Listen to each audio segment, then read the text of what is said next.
Hello and welcome back to another episode of Run It Up. I'm finally back from vacation, I'm excited to be back. I'm excited to get back on the grind. Unfortunately, last week we were supposed to have another episode of Run It Up come out, but I was busy at home because I was quarantining. I wanted to keep the team safe. But while I was gone on vacation, Seraphine got canceled. Seraphine's supposed to be the new League of Legends champion. We talked about her a bunch. The community, they're gonna hate on everything, but there is a decent amount of valid criticism with Seraphine. One of the more valid criticisms that Seraphine has faced recently is that people are calling her Sona 2.0. Now, the main reason people are calling her Sona 2.0 is because her abilities are kind of the same as Sona. They have damage, they have speed ups, they have shields, they have healing, and they have stuns and roots. I think they don't play out the exact same, but regardless, I think this criticism is valid. So one of the main criticisms of Seraphine recently is that she's getting too much into the whole mental health and into being more of a real person. The community, I'm sure, is super supportive of mental health and stuff, but they just want to hate on anything. And this is something I completely disagree with, because Seraphine is on her Twitter. She's asking her supporters for help and, words of encouragement for herself because she's feeling down and she's feeling anxious. And I understand there's a completely 2D character, Riot made it. But the thing is, I think this is nothing but a positive message. She's pinning her supporters' comments. She's replying and liking her supportive comments. This is Riot directly engaging with the community and showing them that mental health is a real thing and showing them that they're giving them their support. So I don't understand why the community just wants to hate on every little thing. Like, there are a good amount of valid criticism with the champion, and the community has shown to there's the champion, but I think this just isn't one of them. Now I'm gonna give you guys my biggest criticism of Seraphine. With Seraphine's release comes the ultimate skin with Seraphine. She's a part of the whole KDA band, she's the whole music thing, same as Sona, whatever it is, but this is where the problem is. So the way to unlock the Seraphine skins is she starts off as an indie singer. So she starts off, just a regular musician, and then she transitions into a pop singer the more game time you spend. And then you have to spend even more game time to unlock her into the KDA role, where she's, a pop star. So you have to play games to unlock the skin that you purchased. I really just don't understand that concept. I hope they change this before it comes live, because this is still on PBE, but I think that's probably the worst part of the champion. That's probably the worst design they have so far, in my opinion, because if you're paying for the skin, you should just be able to use it. You shouldn't have to play games to unlock it, but hey, we'll see where Riot goes with it, and honestly, I'm still kind of excited for Seraphine.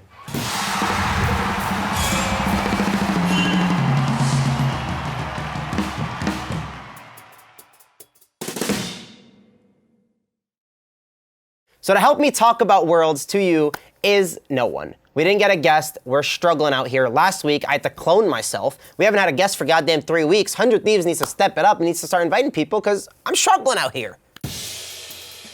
So I'm sure you already know the results of the World Semi-Final matches if you haven't already watched them. Now, Dom1 Gaming absolutely destroyed G2. The series ended 3-1 for Dom1's favor, and the whole entire time the games were going on, Dom1 Gaming was talking endlessly, throwing up the IG and FPX emotes, mimicking them picking up caps instead of picking up one of their teammates. I love the talk. I think talk and competitive play makes the game so much more fascinating to watch. I think when you talk post-game or anything like that, it's not as fun, but I respect Dom1 Gaming. They were saying it from the start. They were saying that they're going to take away the chance to even win from G2. They were saying that they wanted G2 to beat Gen G so they could beat G2. This was personal for them, and they really showed what they were made of. Now, on the other side of things was an even more stacked game. Suning versus Top Esports. Now, this was absolutely disgusting. This was such a good matchup. I was super excited to see these players. Huang Feng, a lot of people have seen his story where he rose from poverty, and he's made it to the World Finals stage. Now, this matchup was super insane. I think Bin put up a fantastic series. I think SOFM as usual. And honestly, I think Angel really stepped up to the plate. I think he really matched Knight's pressure in a lot of the games. I think he put up a lot of pressure himself, and I think he had a fantastic series. So I was really happy to see that, and I'm really excited to see the Suning versus Dom1 Gaming match. Now, I know you guys want to hear my opinion and hear who I think will win.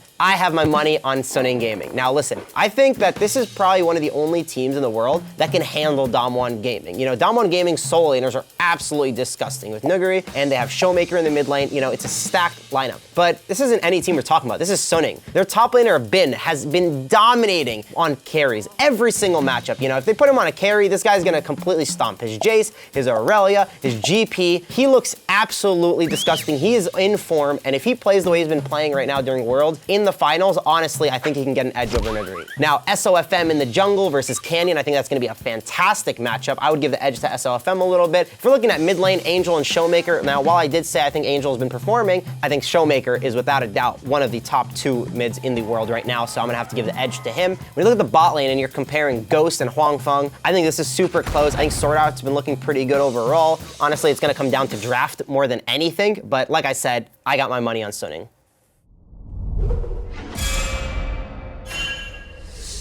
As you may have already heard recently, Bjorn has announced his retirement. He said that he's going to transition from a player into the head coach role of TSM.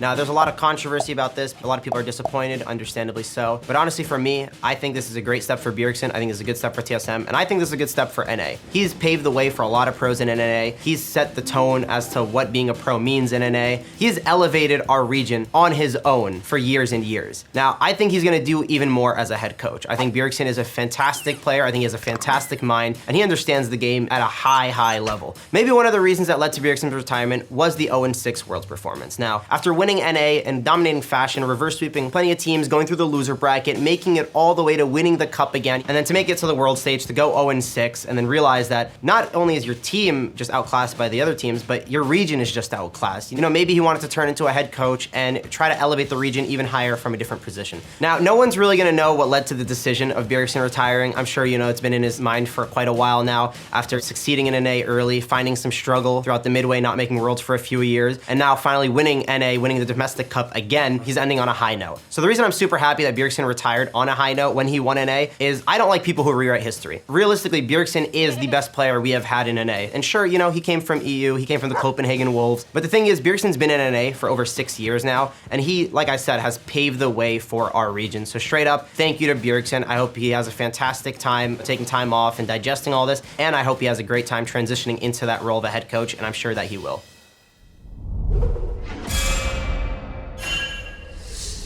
So the only good thing about being eliminated from Worlds early is that the offseason starts early. We've been hearing rumors about players and teams and coaches, and there's a lot of roster switch-ups, so we're gonna get right into that.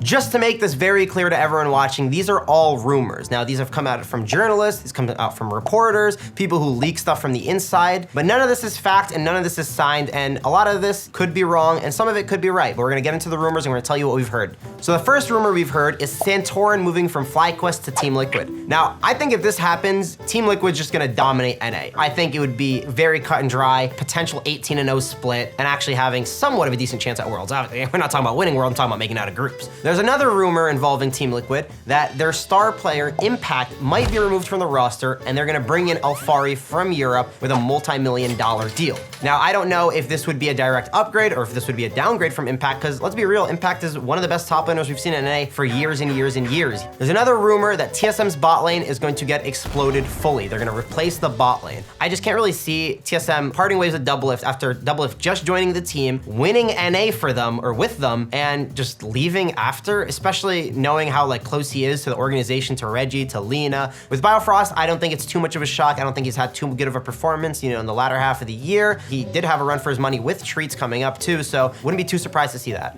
For the top lane position of TSM is looking at both Licorice and Impact. Now, I'd be really surprised to see TSM drop BB, not only because he's been a pretty integral part of their success, even when they lost in the finals previous year, BB still performed out of his mind with the Vladimir games, you know, he really showed up in the finals. I just can't really see it happening, but once again, we'll have to see.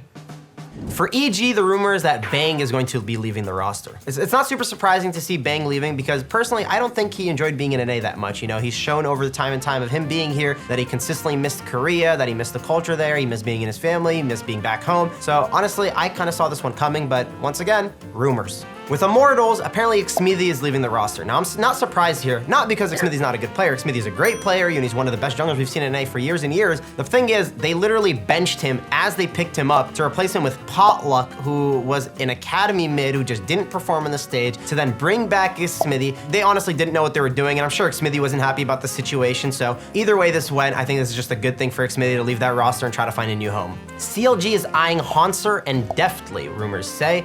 See, with this now, I just don't really understand what CLG is doing. You know, they've shown time and time again that they're kind of not investing in this new talent that we see a lot of NA teams try to do, and instead they're bringing back these players. I would love to see more of these teams developing new talent because not only is it cheaper, they're saving more money in the long run, but they're also gonna be building the future of NA. So with Dignitas, apparently Johnson, their star AD carry, is leaving the roster, and they're bringing in Sneaky. Sneaky's coming back. He was last seen on Cloud9 before he got kicked and then became a streamer. He didn't say he wanted to retire. He did say he wanted to come come back, so not too surprising here. Yeah, what is surprising is to see that Johnson is leaving the roster. You know, if I'm Dignitas and I have this rookie player who's dominating, I wouldn't want to drop him and bring Sneaky back. I would want to build a team around him and see what he can do, showcase his real talent, because I think he's a really talented player.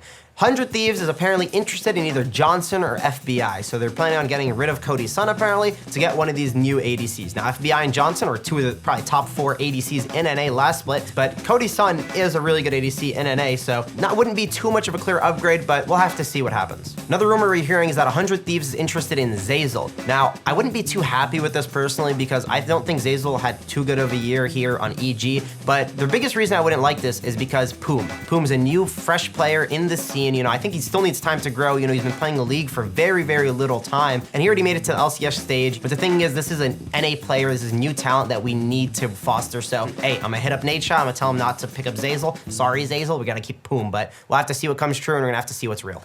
So far, I wouldn't say I'm too impressed with any of these rumors. Obviously, we have to wait to see what comes true. I don't think these old players that have been playing in LCS for years and years and years are really gonna be the ones that are gonna show up for us at World. I'd really like to see more of the new talent come into play. But yeah, we're gonna have to find out what comes true. I hope you guys enjoyed this week's episode of Run It Up. Make sure to leave a comment letting us know what you guys liked about the episode. Make sure you guys liked the video. Make sure you subscribe. And also, let us know if you want to see any special guests in the future. If you want to see Bjorn, hey, maybe we'll have to run that back. If you want to see Dom's cat ass, we'll bring him back too. Let us know. I hope you guys enjoyed and have a fantastic week.